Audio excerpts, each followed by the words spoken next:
सभी ने श्रद्धालु बरतिन लोग का मेरा नमस्कार है। आज मैं चैती छठ का सभी ने छठी बरती लोग का हार्दिक शुभकामनाएं करती हूँ। तो भक्तजनों, आइए आज हम सुनते हैं छठ माता का भजन। श्री कृष्णा, राधे राधे। सभी पर्वतीजनों, आज आप लोग सुनेंगे नहा खाने का गीत छठ मैया का।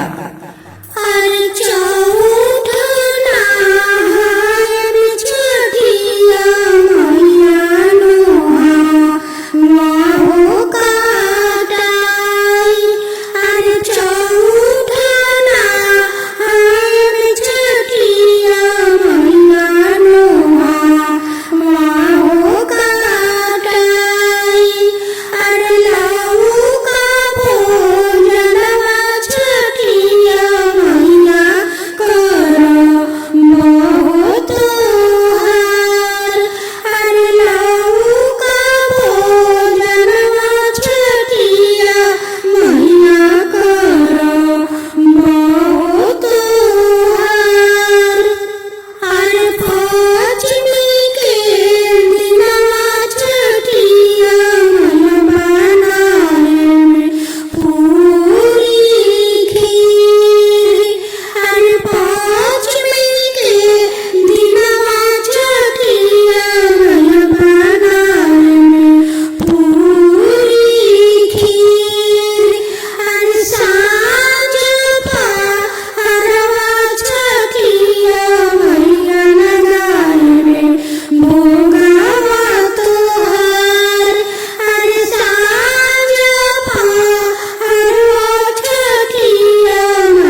मेरा सादर प्रणाम है।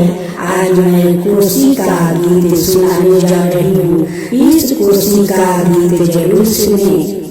अरे ऊपर गजो मजिया छठिया मैया नीचे उनकिया ठारे। अरे ऊपर गजो मजिया छठिया मैया नीचे उनकिया ठारे। अरे चंदनी नहीं छठिया मैया काला साहो बैठाई। अरे चंदनी नहीं छठिया मैया काला साहो बैठाई। अरे अपनिया मनवा छठिया मैया कोसी या हो बाराय। अरे अपनिया मनवा छठिया मैया कोसी या हो बाराय।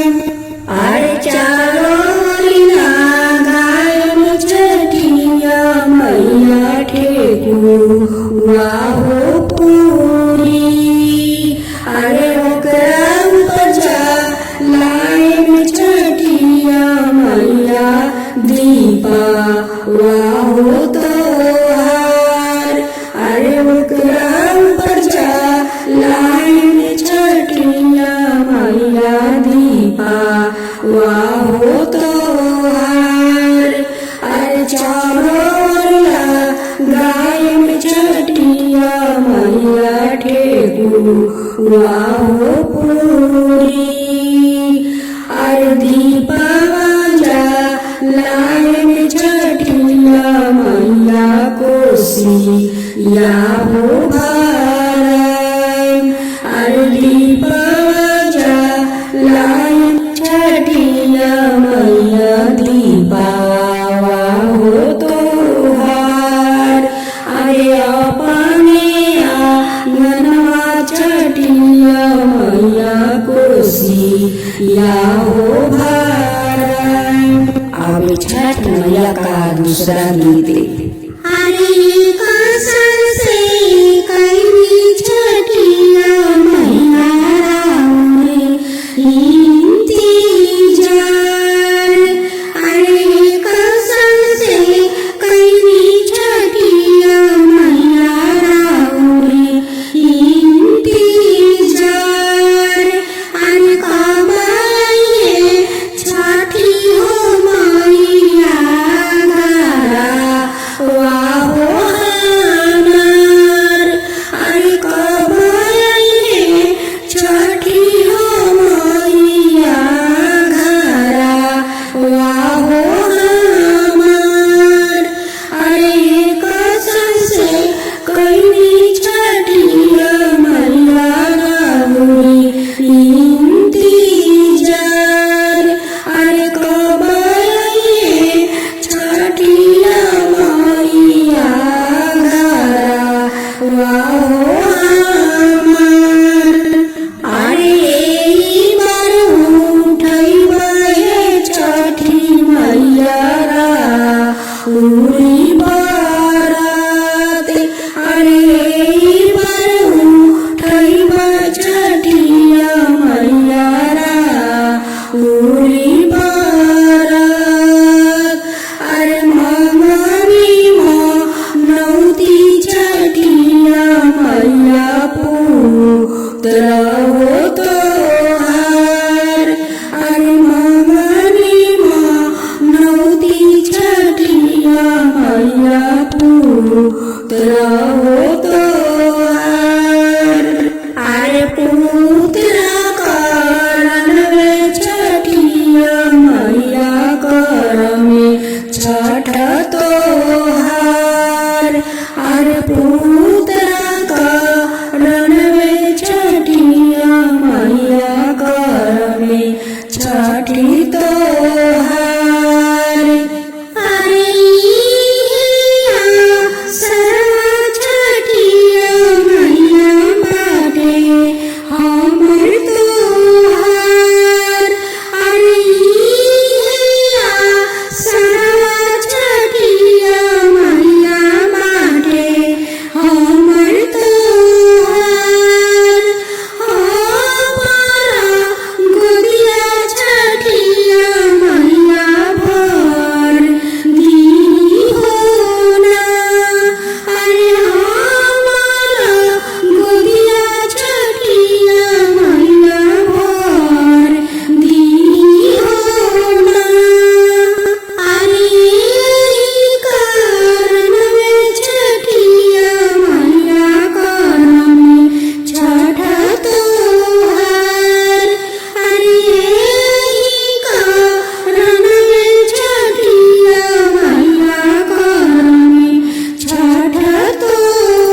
मैया की जय, अदिति देव की जय, सूर्या देव की जय।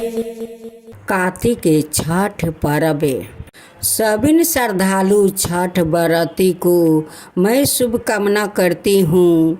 छठ पूजा का, गंगा पूजा, सूर्य पूजा का सभी को शुभकामना करती हूँ।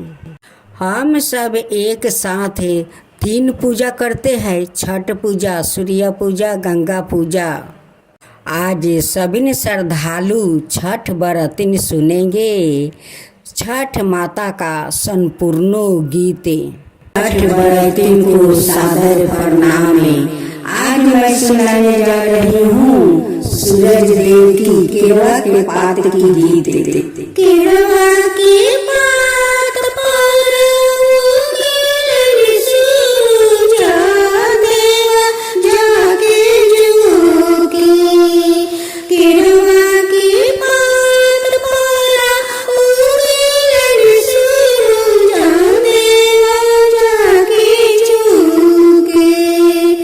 हम तो से पूछिला तिवाई होती वही की केरा लागी।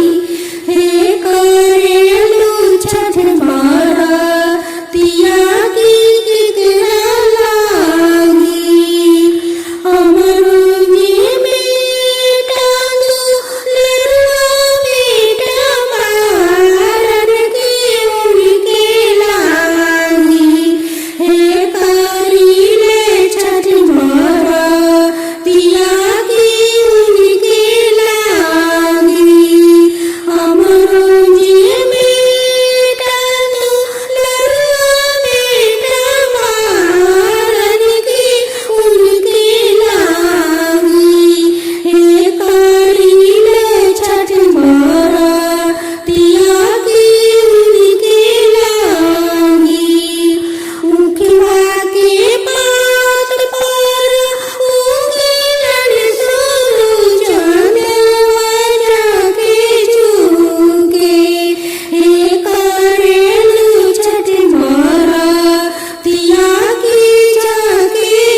मेरा सादर प्रणाम है। आज मैं कोसी का गीत सुनाने जा रही हूँ। इस कोसी का गीत जरूर सुने। अरे ऊपर गजो मजिया छठिया मैया नीचे उनकिया ठारे। अरे ऊपर गजो मजिया छठिया मैया नीचे उनकिया ठारे। अरे चंदनी नहीं छठिया मैया काला साहो बैठाई। अरे चंदनी नहीं छठिया मैया काला साहो बैठाई। अरे अपनिया मनवा छठिया मैया कोसी या हो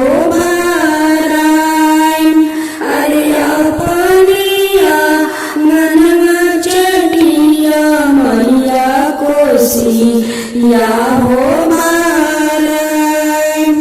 अरे चारों गायन छठिया मैया ठेकुआ हो पूरी। अरे ओकरा बजा लाइन छठिया मैया दीपा हो तोहार। अरे ओकरा बजा लाइन छठिया मैया दीपा हो तोहार। अरे चारों गायन छठिया मैया ठेकुआ हो पूरी। अरे दीपा बजा लाइन छठिया मैया कोसी या हो भाराय। अरे दीपा बजा लाइन छठिया मैया दीपा हो तोहार। अरे अपने आंगनवा छठिया मैया कोसी या हो भाराय। अब छठ मैया का दूसरा गीत।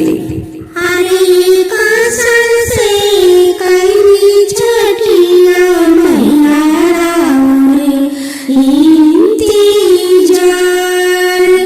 अरे कासन से कई छठिया मैया राउरे इंतजार। अरे कब आइए छठी हो मैया घरा वाहो हमार। अरे कब आइए छठी हो मैया घरा वाहो हमार। अरे कसम से कई छठिया मैया राउरी इंतजार। अरे कब आइए छठिया मैया घरा वाहो हमार। अरे एही बार उठैबे छठी मैया राउरी बारात।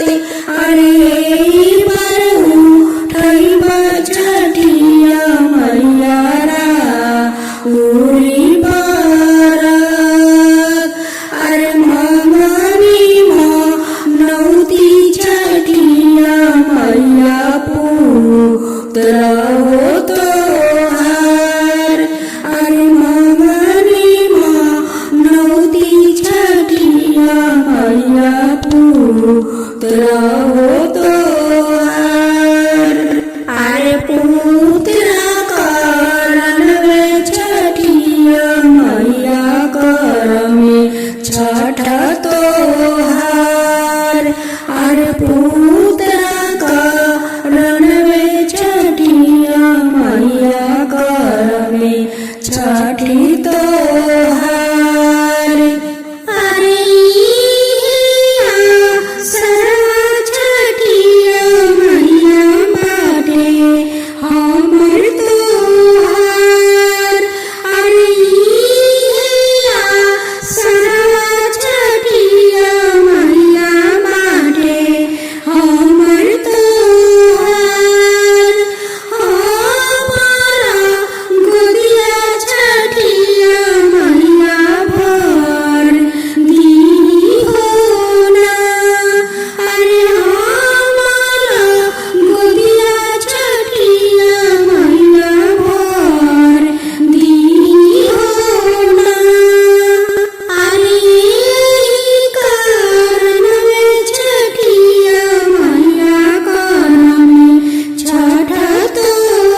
मैया की जय, अदिति देव की जय, सूर्या देव की जय।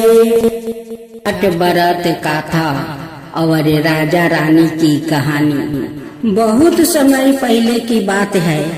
राजा प्रियाव्रत नाम के एक राजा थे। उनकी पत्नी का नाम मालिनी थी। विवाह के कई बरस बाद भी उन्हें संतान सुख प्राप्ति नहीं हुआ। इस कारण राजा और रानी बहुत दुखित रहते थे। एक दिन उन्होंने संतान प्राप्ति के लिए महर्षि कश्यप से यज्ञ करवाया। यज्ञ पूर्ण होने के बाद जब मालिनी ने प्रसाद ग्रहण किया तो कुछ समय पश्चात उन्होंने एक मृत्यु संतान को जन्म दिया।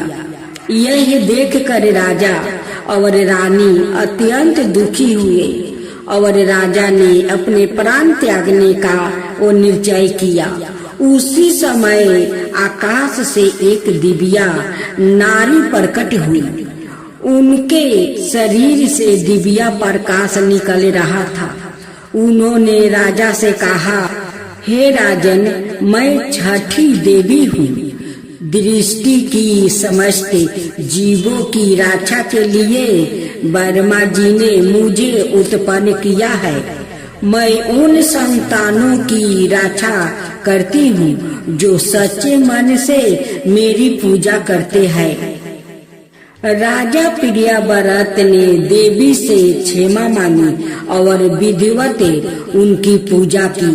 देवी की कृपा से उन्हें एक सुंदर और स्वस्थ पुत्र प्राप्ति हुआ। तभी से छठी मैया की पूजा आरंभ हुई।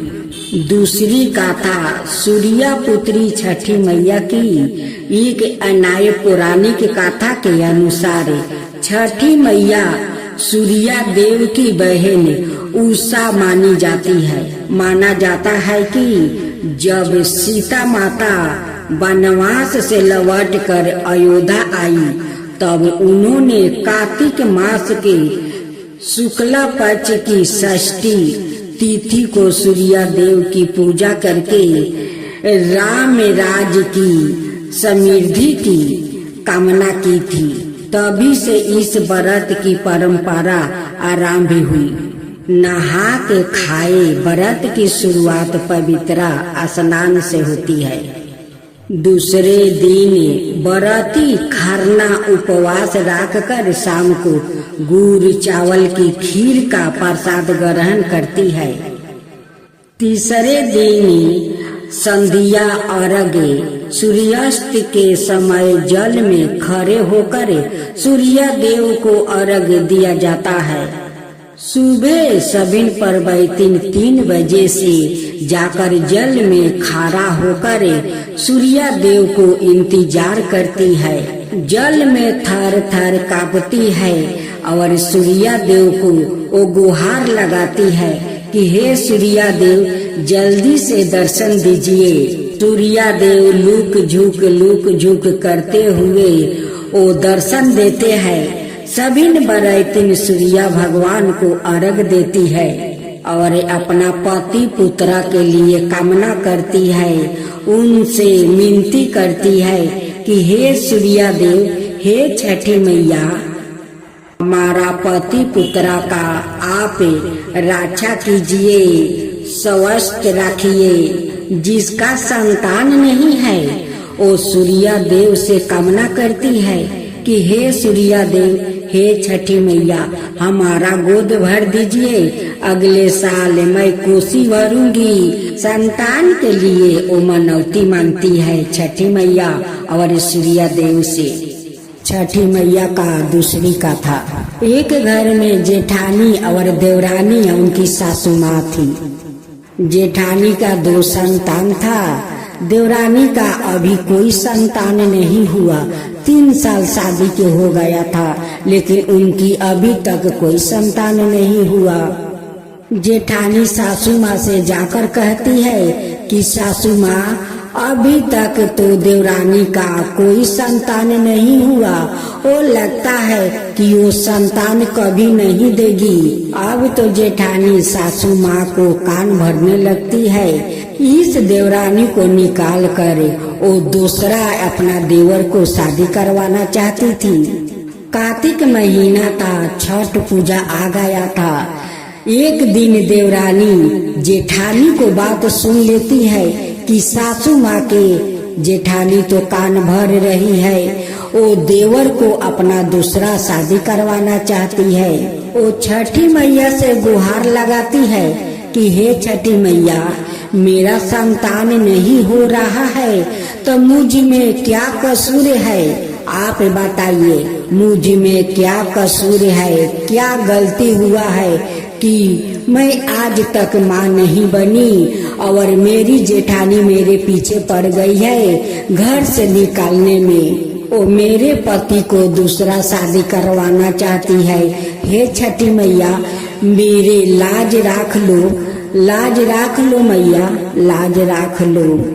उनकी आंख का आंसू और मिनती सुनकर छठी मैया वो सपने में दर्शन देती है। कहती है कि बेटी, अपना आंख के आंसू पोंछ ले। देख, कल तू उपवास रह कर तू खीर पूरी से पूजा कर ले। षष्ठी के दिन तुम नहा धोआ कर गंगा में फूल और पान लेकर खड़ा हो जाना। तेरा गोद जरूर भरेगा बेटी, जरूर भरेगा।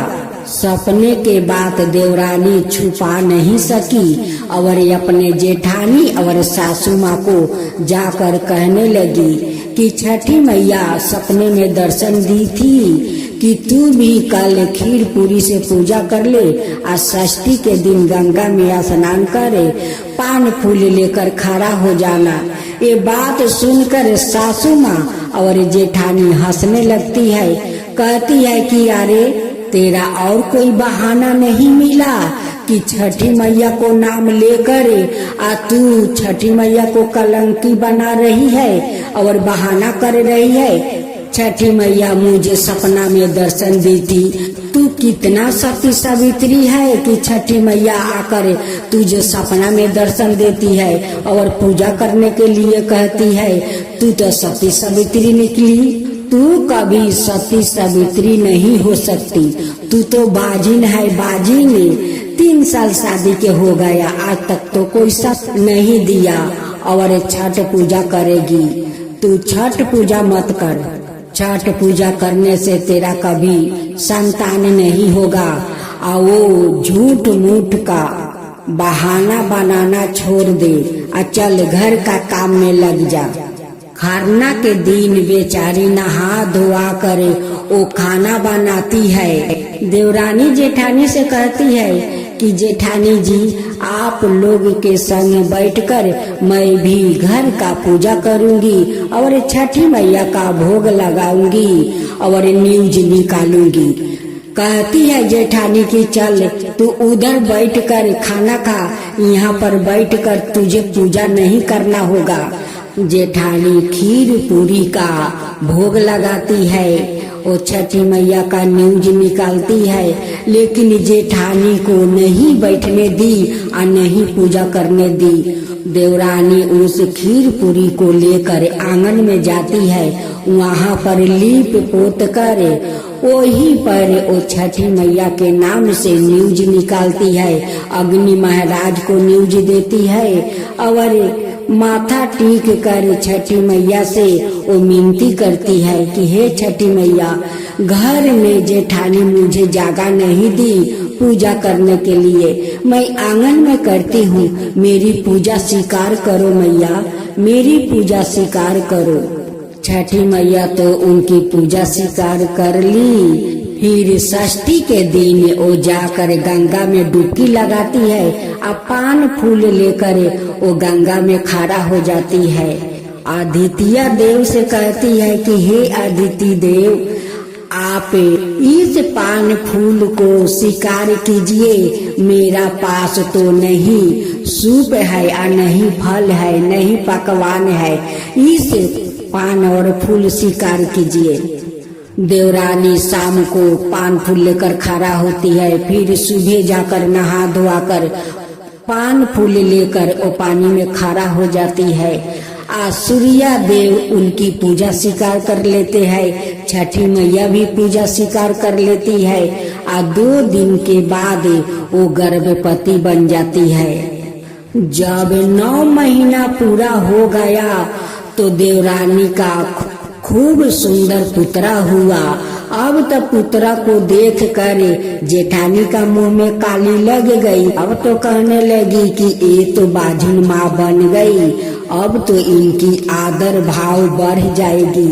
तब सासू माँ बड़ी बहू से कहती है कि बड़ी बहू, तुम तो छोटी बहू को बाझिन बाझिन कहती थी, देखो तो छोटी बहू कितना सुंदर मुझे पोता दी है, इतना सुंदर तो तुम्हारा भी बेटा नहीं है। तुम तो कहती थी कि वो बाजिन है, देवर जी को दूसरा शादी करवा दो।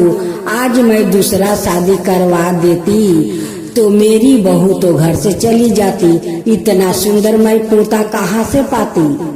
तब छोटी बहू कहती है कि माँ जी, ये तो सब छठी मैया का कृपा है कि जो आकर मुझे सपना में दर्शन दिए थे और पूजा करने को भी कही थी। मैं छठी मैया का कहे अनुसार मैं पूजा की और छठी मैया आज मेरी गोद भर दिया, बाजिन के नाम छोड़ा दिया। इससे ज्यादा खुशी और क्या चाहिए माँ जी। मैं आपको दोष नहीं दूंगी और नहीं जेठानी को दोष दूंगी, ये तो मेरा तकदीर, ये तो मेरे भाग्य का दोष था। अगर जेठानी ऐसे नहीं कहती तो छठी मैया सपने में दर्शन नहीं देती और नहीं मुझे गोद भरती। आज जेठानी ऐसी बात कही तो छठी मैया को दुख पहुंची और छठी मैया मेरे गोद भर दी। तब बोलो छठी मैया की जय, आदित्य देव की जय। सभी पर्वतीय जनों को मेरा सादर प्रणाम है। आज मैं छठ माता का गीत सुनाने जा रही हूँ। एक निस संतान माँ का दुख भरी गीत है। उनकी सास और जेठानी बहुत सताती है, उन्हें कलमुही कहती है, बाजी कहकर बुलाती है। तो सुनिए वो सूरज भगवान से क्या कहती है।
सूरज भगवान से रो रो कर कहती है,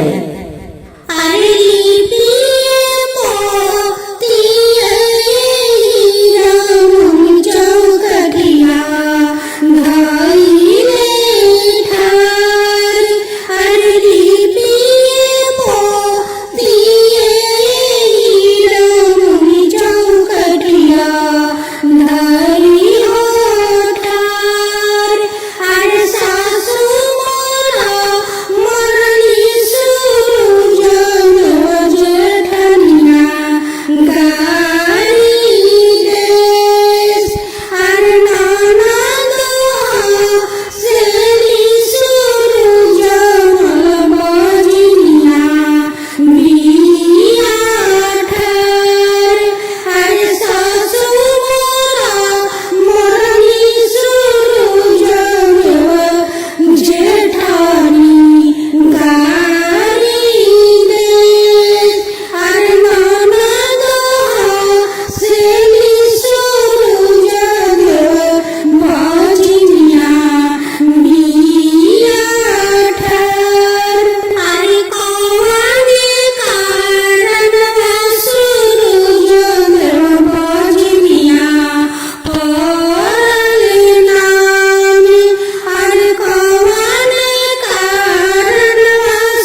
विद्या देवी, जय हे अदिति देवी।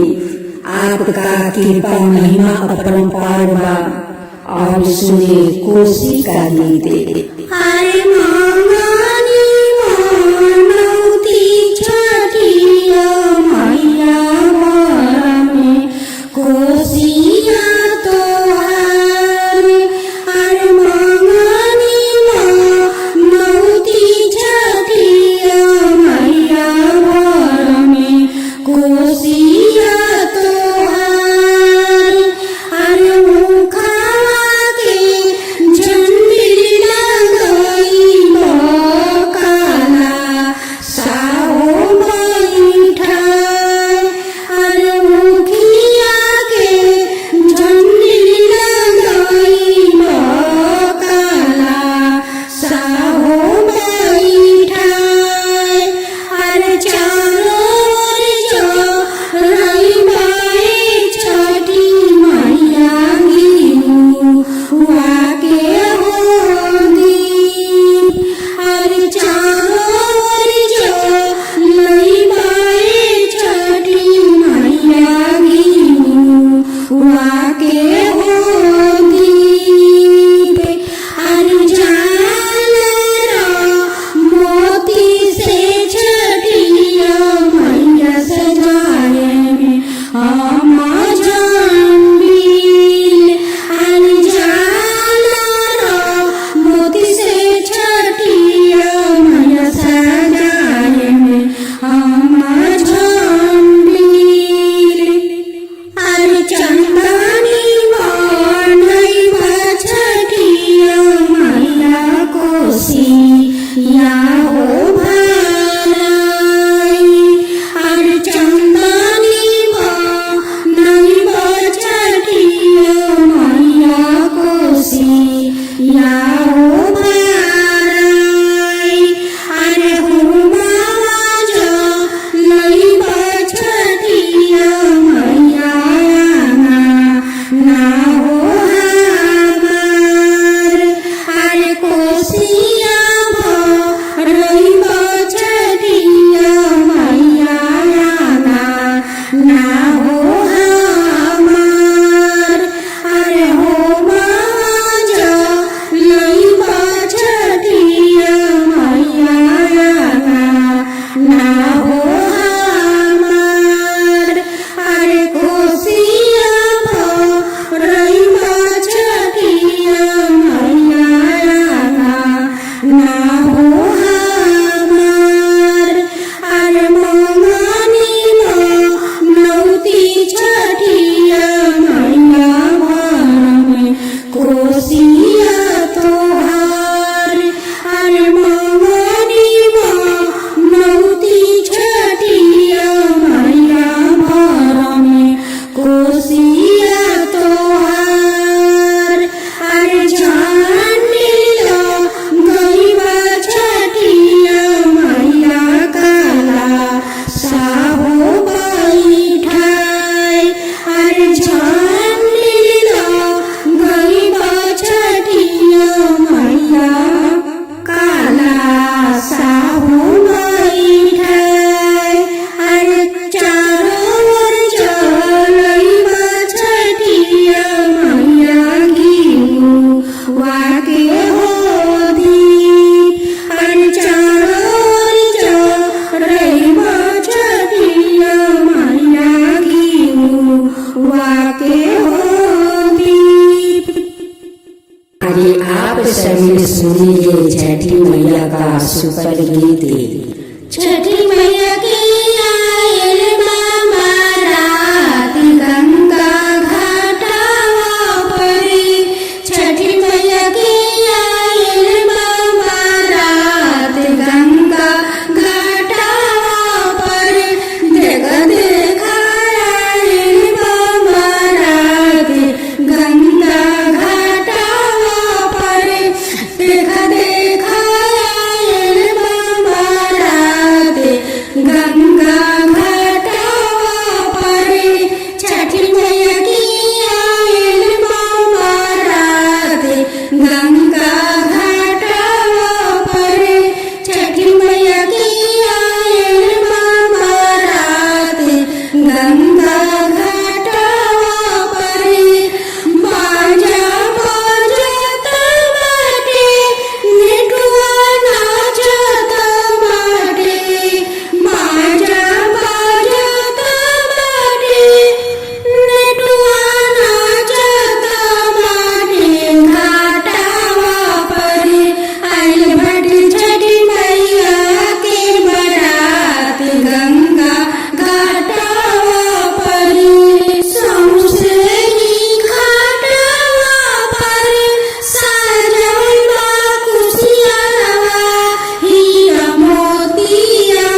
छठी मैया जी ले लिया रगिया तोहारे छठी मैया जी थर थर कांपता शरीर गंगा जलवा में थर थर कांपता शरीर गंगा जलवा में सुनली मिनतिया हमारी छठी मैया जी सुनली मिनतिया हमारी छठी मैया जी छठी माई के आयल बाबा रात गंगा घाटवा परे छठी माई के आयल बाबा रात गंगा घाटवा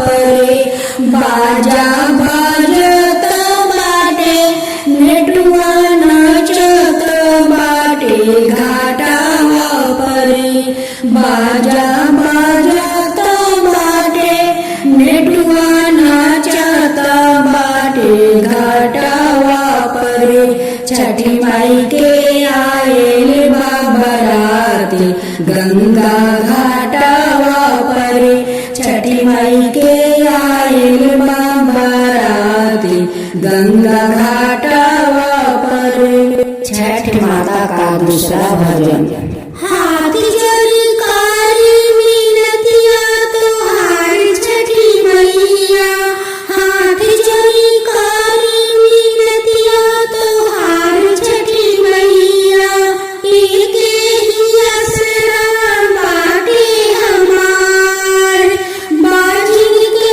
नैया छोड़ा दी छठी मैया एक ही आसरा बाटे हमार बाजिन के नैया छोड़ा दी छठी मैया यही माया रजिया हमार छठी मैया यही माया रजिया हमार छठी मैया जिने जाइयो ने लोग मारत ताना जिने जाइयो ने लोग मारत ताना देखा देखाया वतिया बाजिया निस्तानी देखा देखाया वतिया बाजिया निस्तानी ओकरा के देखले से ना मिली पानी ओकरा के देखले से ना मिली पानी देखा देखाया वतिया बाजिया निस्तानी ओकरा के देखले से ना मिली पानी हाथ जोड़ी कारी मिनतिया तोहार छठी मैया हाथ जोड़ी कारी मिनतिया तोहार छठी मैया एक सर्वा हमार बटे मैया एक सर्वा हमार बटे मैया बाजिन के नैया छोड़ा दी छठी मैया बाजिन के नैया छोड़ा दी छठी मैया यही बामी नतिया हमार छठी मैया यही माया रजिया हमार छठी मैया यही बामी नतिया हमार छठी मैया यही माया रजिया हमार छठी मैया बाजिन के नैया छोड़ा दी छठी मैया अब तीसरा भजन मुखवा के पातवा परे अगन सूरज लुक छुपी खेलेलन हो परिवारी तिनके संगवा लुका छुपी खेलेलन केरवा के पात पर अइलन सूरज लुका छुपी खेलेलन परिवारी तिनके संगवा लुका छुपी खेलेलन परिवारी तिनके संगवा लुका छुपी खेलेलन जलवा में ठाड़ होके करली मिनती या सूरज देव के। जलवा में खार होके करही मिनतिया सूरज देव के। सूरज ले लिया रागा वाह हमार देवा। सूरज ले लिया रागा वाह हमार देवा। सुबह से खारा बानी गंगा के जलवा सूरज ले ली। सूरज ले ली राउर दूध के अरगवा सूरज ले ली। राउर दूध के अरगवा सूरज ले ली। सुबह से खारा पानी गंगा के जलवा सूरज ले ली। सूरज हमारो अरगवा सूरज ले ली। सूरज हमारो अरगवा सूरज ले ली। और माता खेली सूरज किरवा के पात पर लुका छुपी। और माता खेली सूरज उखवा के पात पर लुका छुपी। बानी 3 दिन के उपास गंगा जलवा में खार। बानी 3 दिन के उपास गंगा जलवा में। बानी 3 दिन के उपास गंगा जलवा में। लेली और हमारे सूरज देवा भगवान। लेली और हमारे सूरज देवा भगवान। जय श्री कृष्णा। राधे राधे। सभी श्रद्धालु भक्त जनों को मेरा सादर प्रणाम है।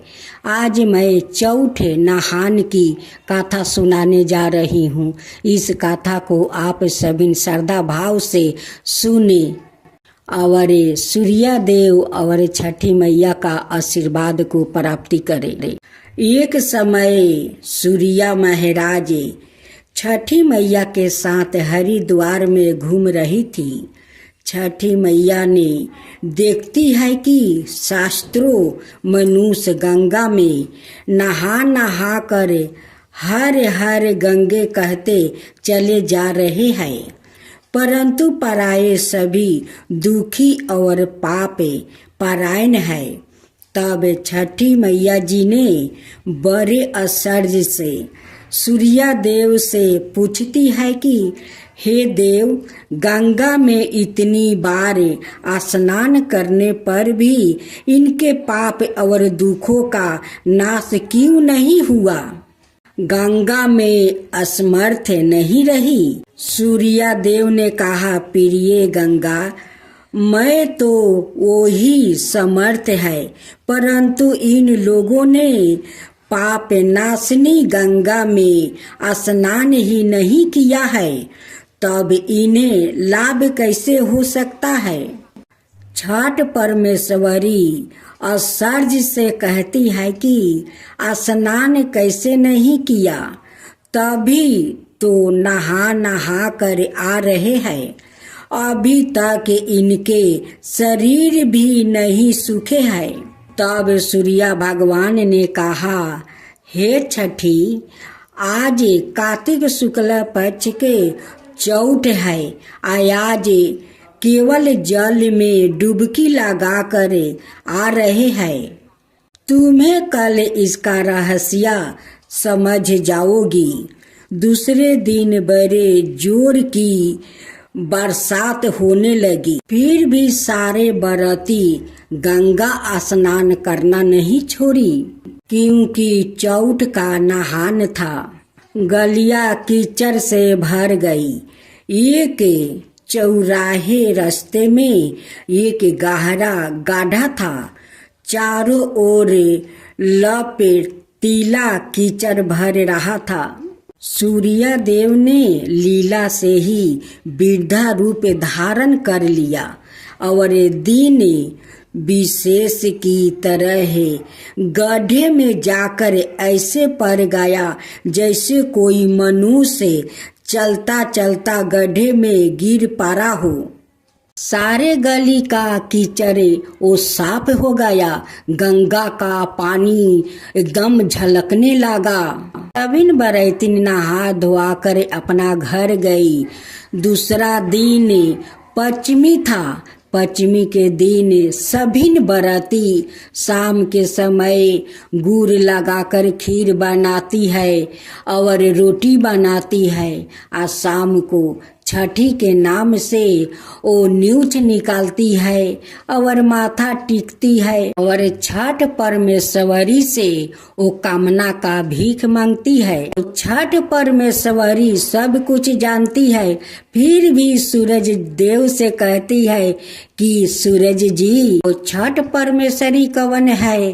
तब सूरज जी कहते हैं कि यारे छठी वो तो तू ही हो, तुमसे ही तो कामना का भीख सबिन बरैतिन मांगती है। इस गंगा से निकलने की चेष्टा करने पर भी वो ना निकल पा रहा है।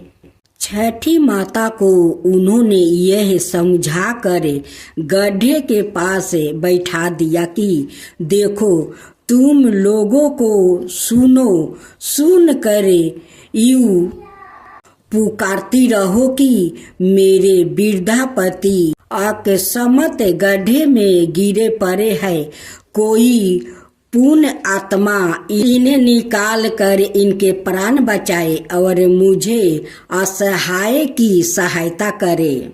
सूर्य देव और छठी मैया सबिन बरैतिन से परीक्षा ले रहे थे। सूर्य देव ने यह और समझा दिया कि जब कोई गड्ढे में से मुझे निकालने को तैयार हो तब इतना और कह देना कि भाई मेरे पति समर्थ निष्पाप है, इन्हें वही छुए जो सवाए निष्पाप हो। उस गंगे में एक बाजिन और कुष्ठ रोगी मनुष्य स्नान कर रहे थे। वो बाज औरत है और कुष्ठ मनुष्य बहुत दिन से गंगा स्नान कर रहे थे और छठ पूजा कर रहे थे, फिर भी उनकी कुष्ठ रोग दूर नहीं हो रहा था। अब बाजिन को कोई संतान नहीं हो रहा था। वहाँ पर बहुत सारे लोग सामने तो आए लेकिन हिम्मत नहीं पाए कि उन्हें गड्ढे से निकाल सके। आदि आप निष्पाप है तो इनके हाथ लगाइए, नहीं तो हाथ लगाते ही आप भस्म हो जाएंगे। छठी मैया तथास्तु कहकर गड्ढे के किनारे बैठ गई और आने जाने वालों को सुना कर सूर्यदेव की सिखाई हुई बात कहने लगी। गंगा में नहाकर लोगों के दल आ रहे हैं। सुंदर युवती को यूं बैठी देखकर कोई के मन में पाप आया, कोई लोग लालच से डरे तो कोई को कुछ धर्म का भय हुआ। एक कानून से डरे कुछ लोगों ने तो छठी मैया को यह भी सुना दिया कि मरने दे, सूर्य देव को कौन डुबा सकते हैं, वो तो खुद डूबते हैं या खुद निकलते हैं। बूढ़े के लिए क्यों रोती हो?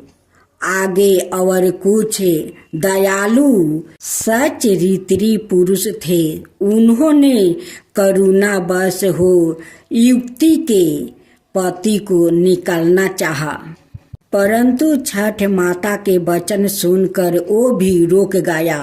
उन्होंने सोचा कि हम गंगा में नहा कर आए हैं तो क्या हुआ, पापी तो है ही, कहीं होम करते हाथ ना जल जाए।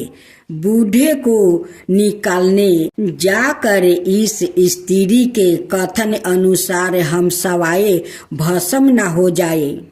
किसी का साहस नहीं हुआ। सैकड़ों आए, सैकड़ों ने पूछा और चले गए। संध्या हो चली। सूर्यदेव ने कहा, छठ परमेश्वरी देख आई, कोई सच्चे हृदय से गंगा में नहाने वाला है। थोड़ी देर बाद एक कुष्ठ जवान लोग हाथ में लोटा लिए हर हर गंगे कहते हुए निकला। छठी माता ने उसे भी वही बात कही। उस कुष्ठ लोग का हृदय करुणा से भर आया। उसने सूर्यदेव को निकालने की तैयारी की। छठ परमेश्वरी ने रोक कर कहा कि भाई, यदि तुम समर्थ निष्पाप नहीं होगे तो मेरे पति को छूते ही जल जाओगे। उसने उसी समय बिना किसी संकोच के दृढ़ निश्चय के साथ छठ माता से कहा कि माता, मेरे निष्पाप होने में तुझे संदेह क्यों होता है? देखती नहीं, मैं अभी गंगा नहा कर आया हूँ। भला गंगा में गोता लगाने के बाद भी कभी पाप रहते हैं? तेरे पति को निकालता हूँ। वो कुष्ठ वाले लोग लपक कर ओ भेष रूपी सूर्या को ऊपर उठा लिया। सूर्या छठ परमेश्वरी ने उसे अधिकार समझा कर अपना असली स्वरूप प्रकट कर उसे दर्शन देकर कृतज्ञ किया। सूर्यदेव ने छठ परमेश्वरी से कहा कि इतने लोगों में से इस एक ने ही गंगा स्नान किया है। इसी रिश्ते के अनुसार जो लोग बिना श्रद्धा और विश्वास के केवल दंभ के लिए गंगा स्नान करते हैं, उन्हें वास्तविक फल नहीं मिलता, परंतु इसका यह फल लाभ नहीं किया, गंगा स्नान व्यर्थ जाता है। गंगा स्नान का बहुत पुण्य भी है। चौथे गंगा स्नान का यही पुण्य की फल है।